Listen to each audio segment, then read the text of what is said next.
मानुष हो तो वही रसखानी, बसो ब्रज गोकुल गांव के ग्वारन। जो पशु हो तो कहाँ बस, मेरो चरो नित नंद की धेनु मझारन।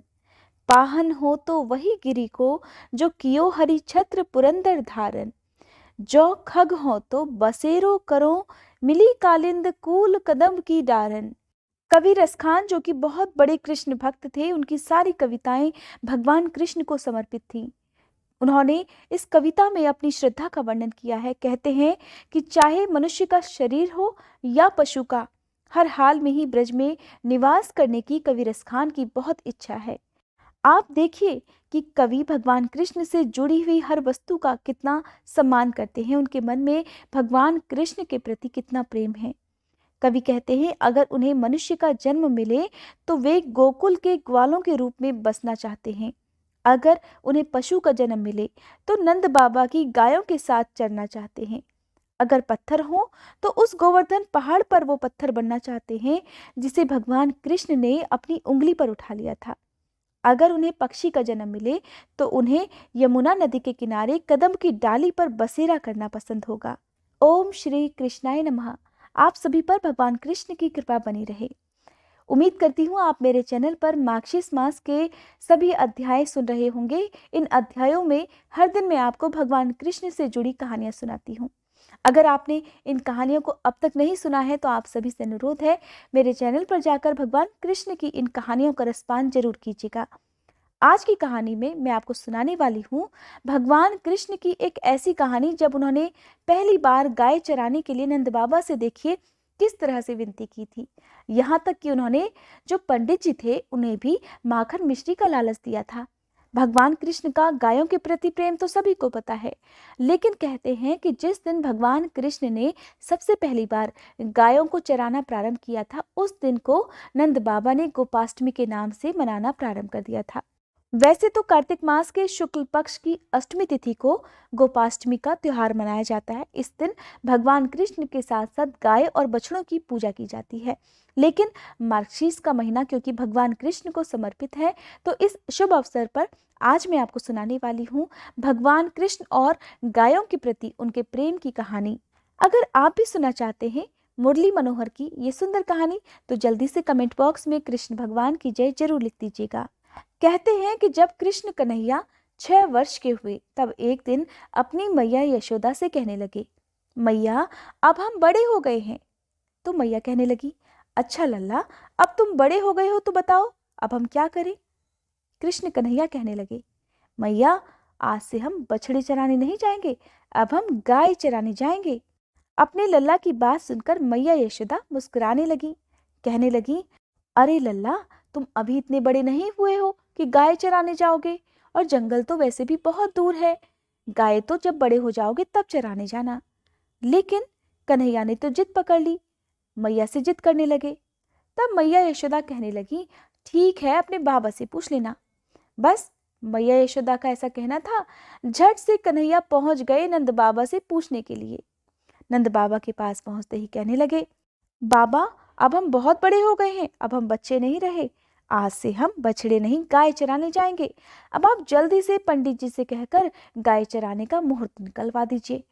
गोकुल में एक ऐसी प्रथा है कि जब घर में गाय पाली जाती हैं तो उन्हें चराने के लिए जब घर के बालक पहली बार जाते हैं तो शुभ मुहूर्त देखकर उन्हें चराने के लिए भेजा जाता है। तो इसी तरह से इस कहानी में कन्हैया भी नंद बाबा से जिद कर रहे हैं कि अब वो बड़े हो गए हैं, कृपया उन्हें गाय चराने के लिए भेजा जाए।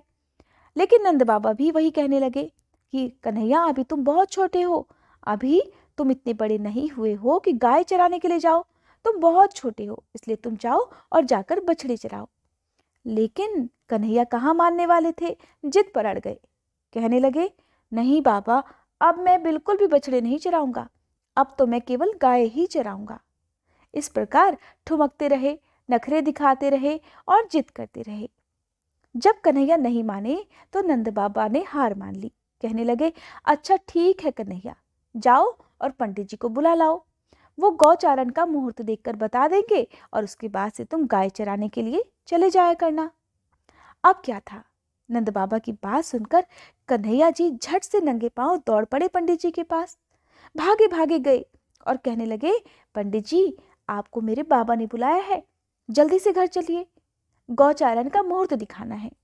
एक काम कीजिएगा पंडित जी, आप ना आज का ही मुहूर्त बता देना, और अगर आप ऐसा करेंगे तो मैं आपको बहुत सारा माखन भी दूंगा। इस प्रकार कन्हैया ने पंडित जी को ही माखन का लालच दे दिया। अब पंडित जी कन्हैया की चाल समझ गए। कन्हैया जी को प्रेम भी बहुत करते थे। अब पंडित जी कन्हैया की बात मानकर पहुंच गए नंद बाबा के पास। नंद बाबा के पास पहुंचे तो नंद बाबा ने उन्हें प्रणाम किया। हाथ में पंचांग लेकर पंडित जी बार बार गणना करने लगे। बार बार गणना करना तो केवल एक बहाना था। दरअसल मुहूर्त तो कन्हैया जी पहले ही तय कर आए थे।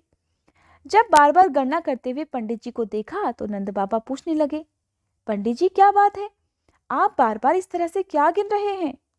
पंडित जी कहने लगे, क्या बताएं नंद बाबा जी, केवल आज का ही मुहूर्त निकल रहा है और इसके बाद तो अगले 1 साल तक कोई भी मुहूर्त नहीं है।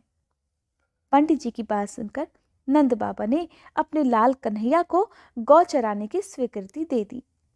कहते हैं, भगवान जिस समय जो भी कार्य कर ले वही शुभ मुहूर्त बन जाता है।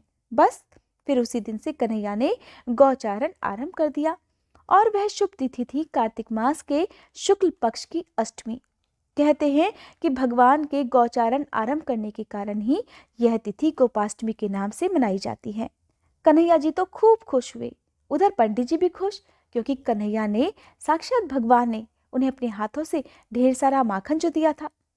अब मैया यशोदा ने अपने लल्ला का श्रृंगार किया, उनके बालों में मोरपंख लगाया। अगर आप मोरपंख के बारे में जानना चाहते हैं भक्तजनों कि मोरपंख आखिरकार भगवान कृष्ण हर समय अपने बालों में क्यों लगाए रखते हैं, तो इसके बारे में एक सुंदर सी कथा भी मैंने अपने चैनल पर अपलोड की हुई है। आप इस कहानी को जरूर सुनिएगा।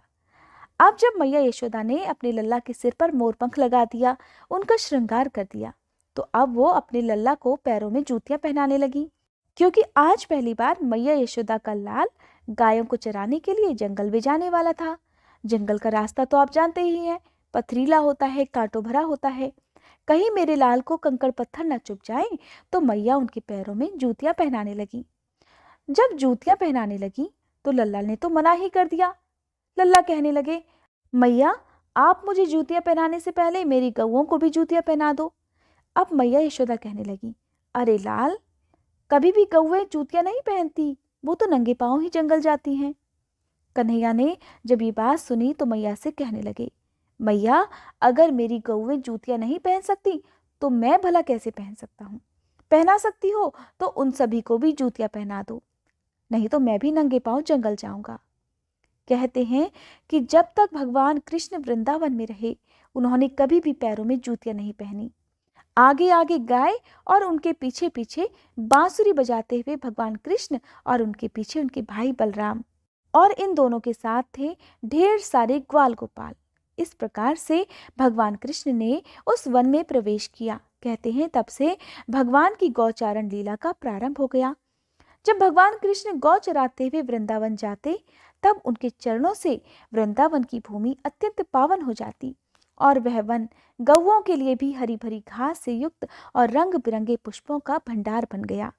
गोपाष्टमी की ये कहानी हमें इस बात का संदेश देती है कि पुरातन युग में जब भगवान कृष्ण ने खुद गौ माता की सेवा की थी, तो हम तो कलयुगी मनुष्य हैं।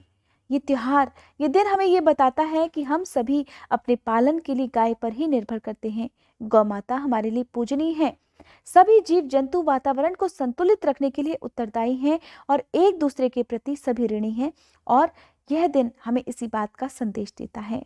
भगवान कृष्ण ने अपने पूरे जीवन में गौओं की बहुत देखभाल की। गौओं के प्रति उनका प्रेम सभी को पता है। गौओं की सेवा करने के कारण ही देवराज इंद्र ने इनका नाम गोविंद रख दिया था। तो आज की ये जानकारी आप सभी को कैसी लगी? कमेंट बॉक्स में कृष्ण भगवान की जय लिखकर मुझे जरूर बताइएगा। आने वाली वीडियोस में मैं आपको सुनाऊंगी भगवान कृष्ण के लड्डू गोपाल स्वरूप की कहानी, कैसे उनका नाम लड्डू गोपाल पड़ा।